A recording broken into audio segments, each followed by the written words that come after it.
Hello everybody, welcome back and welcome to another update video where I will update you on the new models that have been released, not released, but that I've built recently anyway, and that are just going to have instructions for them soon, and basically what's happening with the headquarters over here, and the other stuff around, including this camera setup here. So, first of all, I will say that the Murcielago instructions have been released. Now I know I said that we have a full-on Murcielago video this week, but I got delayed, so it's coming out next week. But the instructions are released, and they're at link in the description at rebrickable.com, so if you'd like to go buy them, you can go ahead and buy them. Anyway, so we'll start with this camera setup here. Now this is where I've been filming my recent videos, and it's kind of a makeshift assembly. As you can see, we've got this board taped to the shelf, and we've got the desk in front of the shelf. We got the camera over here in the tripod, and it's pretty simple, but it makes a pretty good looking video, as you've probably seen from the previous videos. And this assembly we have down here, pretty cool. Basically, I wanted to get a proper panning shot with the camera, because before for panning shots I just go like this basically with the camera, and that works okay. Obviously you can tell if the camera's rotating in the shot. But down here I've basically hooked it up to some Lego little train wheel carts, you might say, on the train track, and now you can slide the camera back and forth. It does make a bit of noise, but obviously if you're doing a adding audio or adding this on top of other videos, B-roll footage, that works really well. So, in fact, maybe I'll make a tutorial on that sometime, so you guys can see how to build that if you want to make a nice panning shot. Of course, there's probably easier ways to do it, but this is a pretty cheap way if you already have some Lego train track and wheels around. So, actually, I was going to point this out to you guys. So this picture I had, I originally printed this out when I was building the Gallardo way back a couple months ago. And I also printed a picture of the Murcielago, because back then I planned on building a Murcielago. I didn't realize at the time I was not an expert on Murcielagos and Gallardos. Not realize this is a Murcielago Roadster, but actually you can see the original plan for the Gallardo's rear end, which got modified a lot. Obviously, this Gallardo is the second generation Gallardo version with this quad tailpipes and this large black sort of vent intake thingy in the back. Now, this version, we have a similar version to this coming out really soon, the Gallardo Performante Spider, which you can see right here. That's going to come out in the next couple weeks or so. But yeah, so basically I printed this picture of the Murcielago too, because I planned on building one sometime. Obviously that came a couple months later. And I was looking at this picture a while back, and I thought, hey, that headlight on that Murcielago looks a lot like this piece right here, this wedge plate. So I thought, oh, I'll use a wedge plate. So basically this whole Murcielago model, in fact, I'll bring it out here to show it to you guys better, was based on the 2x2 wedge plate, and we have the left one and the right one, obviously. This is a roadster. We have hardtop and roadster versions. You can go between the two. Got custom license plate on it back there, and looks pretty good. Like I said, the instructions are at a link in the description below, so if you guys want to go get them, you can go get them there. Okay, moving on next, we have the headquarters here. Now, if you remember the last headquarters tour a couple weeks back, it was in a C shape, sort of like, yeah, around there. Now we've turned it into an L shape, and it's a lot easier to access, obviously. Now, it's getting really big. In fact, it's taking up my entire desk, and I've been using this desk to film videos, but obviously we're going to have to move that sometime, because it's taking up a lot of space in front of the shelf. So, yeah, we're going to have to clear this guy up, make him a bit smaller, simplify it a bit. Back here, obviously, we have the briefing room and the armory. If you watched the previous video, you'll know what it looks like in there. But, let me show you in there a little bit. It's kind of hard to see from here, but you get the idea. So, basically, the reason that briefing room and armory are in there is because the original base, which was like 3 base versions ago and probably a couple years ago, was a military base, and that gradually turned into a garage. Now it's more garage and a tiny bit of military in there. So the reason it's military, in case you're wondering, obviously we have the military line up here. So we do have some very nice new wheels on the combat transport, or combat truck, I mean, and it looks pretty good. Over here we got the combat transporter, and it needs a lid, because obviously there's not much point in having so much armor on the sides and none on the top. So we're gonna put a lid on it, and we're gonna make some instructions for you. And then we have the combat ultralight tactical vehicle, and that's been updated recently. I think I showed that before. But instructions are out there. They've been out for a long time at rebrickable.com. They're for free for this guy. We're gonna have instructions for these guys coming out too in the future. So yeah, I think what we're gonna do is get rid of the military part in this, and then basically just make it a good deal smaller, and yeah, just try and simplify it a bit so I can have some space on my desk back. We got a very nice car area there, and as you can see, my desk lamp is starting to fall off the desk. There's so much Lego on here. Okay, this thing, which you guys have probably seen, or probably wondering, what is that thing? It is basically the Lego hidden side bus, which you might have seen here before. Maybe you haven't, maybe you have, I don't know.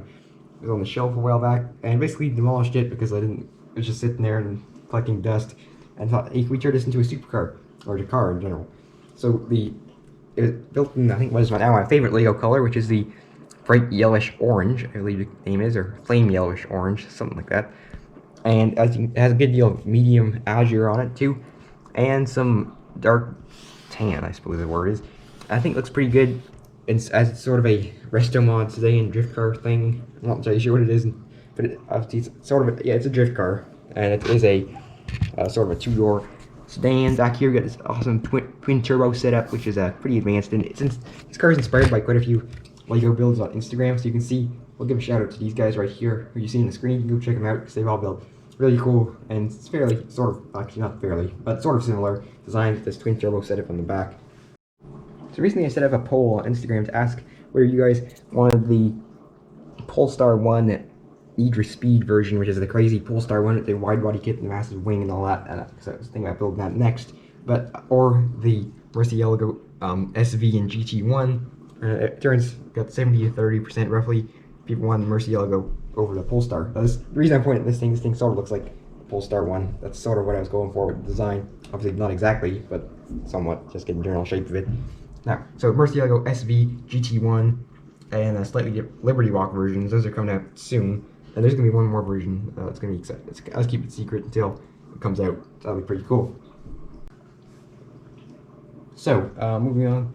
The other new models would include this guy right here, the Huracan. Now, you guys remember the old modification of the Huracan Super Trofeo. Now, we've taken this front end, which you might recognize from over here, with the Huracan Evo designed by the G Bricks. And we've taken that front end and we put it on the front end of this guy, and it looks pretty good.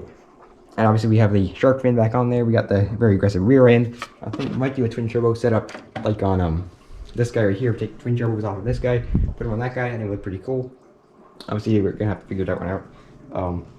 If we can put it on there, maybe we'll twin turbo Murcielago too. If we can put this setup on the back of here, that would look pretty awesome. So the one thing I've been thinking about recently is that the Ford Raptor, or Velociraptor 6x6, we got the standard Ford Raptor, and we have the Shelby Baja Raptor. Now, the Shelby Raptor and the Velociraptor, I think they look a lot better than the standard Raptor, because the standard Raptor looks very flat on the front here. Yeah, it's entirely, completely flat. So the reason for that, yeah, it's because it's built like that. But I think these bumpers on this one and on this one, they look a lot better. So I'm thinking that we turn this one to a Velociraptor right here, Velociraptor 4x4, and it looks pretty good. I'm thinking maybe I'll make a upgraded Raptor model where everything will stick out a little bit more and make a little bit more detailed headlight design on there, because that one is starting to look kind of low-tech, you might say. Another sort of update, so I've slammed the RSR, you might say. That it's completely lowered to the ground. I just removed the shocks because nobody ever used the shocks for anything. But now it's got no suspension whatsoever. Pick it up, the wheels hang down because it's got nothing to keep them up. I mean, basically, it's now just a nice display model, which it was before. But now it looks more like a RSR and less like a rally car because the suspension had quite a high ride height on the old one. So moving over here, there's not really anything new. I was thinking about this, however. So the mountain cave's been sitting here collecting dust, and maybe we turn it into just take it apart entirely, and either turn into a separate sort of Minecraft, very large cave perhaps, or a different sort of landscape, or we turn it into something else entirely. Maybe, I don't know, what would work, release some sort of outdoors thing. But if you guys have any ideas, leave them in the comments, because, yeah, we could use some ideas. Over here is not really much new. Obviously, for instructions that will be coming out in the future, we have like I said, this is the standard Gallardo, like the first generation Gallardo in there, the orange car. And that guy has been around for a long time, and the instructions are there. Obviously, we've got these nice blue exhausts on there, custom painted by myself. And the instructions have been out for that one for a long time. So as you can see right here, we got this guy out of there.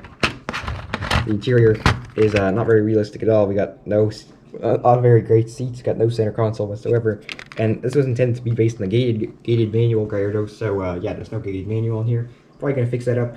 We do have a version interior upgrade that's coming soon. Obviously, the front lights, I think we could probably use an upgrade there because they look kind of funny.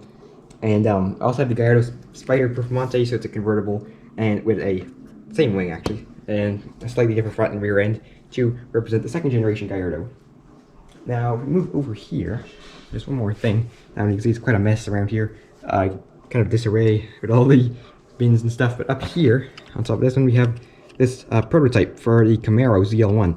So I'm thinking probably do a Camaro's DL1 1LE with the big wing and all that, and then we'll do the Copo Camaro Central Office Production Order, I believe the name is, and basically it's a dragster from the factory sort of Camaro with massive racing slicks and all that sort of thing. So I believe that is it for today. Oh yeah, one more thing before we leave is that these, like I said, these instructions are coming, and I believe that's it for all the instructions. Oh yeah, Shelby Baja Raptor still needs instructions, I believe, and those will be coming soon. Now, one thing that you, if you want to keep more updated on when these instructions are coming out, you can go follow me on Instagram at the link in the description, because yeah, there's gonna be more stuff there coming out faster than there is here, obviously, because easier there. So yeah, you can keep track of more stuff there, of more of my instructions and stuff coming out. So that's it for today's video. Hope you enjoyed it. Like I said, the Murcielago video coming out next week. In fact, drift truck instructions are going to be coming out in the next couple weeks too. Shelby Baja Raptor, military vehicles. Sounds good. Okay, and I guess that's it. So you can subscribe if you like. You can give us a like. I'll see you next time.